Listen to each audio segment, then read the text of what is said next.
Problemado ka na naman tungkol sa usapin ng pera. Gawin nyo ito at napakasimple lang nito sa pamamagitan ng luya. Ang luyang ito, i-wish nyo dito kung ano yung nais ninyo. Halimbawa, makabayad na ako sa aking mga pagkakautang at kailanman ay hindi na ako mamblema tungkol sa usapin ng pera. Ibubulong nyo sa luya. Pwede rin naman na isulat ninyo. Pero pag sinulat ninyo, hindi nyo siya pwede na ilalagay sa mga baba. Kailangan ito ilalagay ninyo sa taas o kaya po sa ilalim ng inyo pong unan. Pero hindi siya pwede sa mga halimbawa sulok ng pintuan, hindi siya pwede.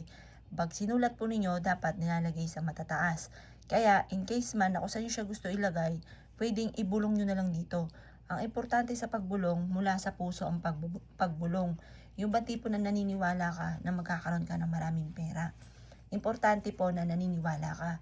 Kasi kung ikaw po yung tipo ng tao na gagawa ng ganito, pero may alinlangan ka at parang hindi ka naniniwala na magkakapera ka, huwag ka nang gagawa. Kasi sinisigurado ko na hindi matutupad ko naman na wini-wish nyo po dyan. Lalo na rin kung ikay nagmamadali. Pag ikay nagmamadali at hindi ka makapag-focus ng mga wishes po ninyo, hindi rin po matutupad ko naman ang wishes nyo dito sa ating luya. Ngayon, kapag nakapag-wish ka na, sabihin nyo, magkakaroon ako ng maraming pera, hindi na ako maubusan ng pera, makakabayad na ako sa aking utang, or kaya mananalo na ako ng malaking halagang pera. Ganon ang pag-wish na walang gamit na sana, direct to the point.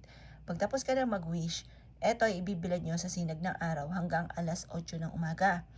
Pagkatapos ng alas 8 ng umaga, kunin nyo siya. Halimbawa, aalis ka, pwede nyo ilagay ito sa bag ninyo. Or kaya po, kung hindi ka naman aalis, ilagay nyo lang ito sa bulsa ninyo. Or kaya po, ilagay nyo siya sa ilalim ng inyo pong unan. At bago ka matulog, tatapikin nyo ng 3 beses.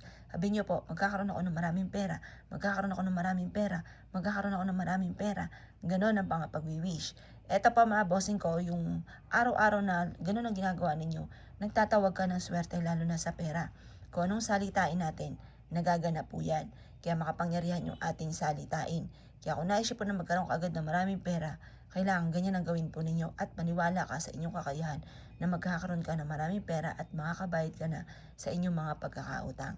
O siya mga bossing, kung gagawin nyo po ito, Tuesday or Friday or sa umaga kung kailan kayo ay hindi abala.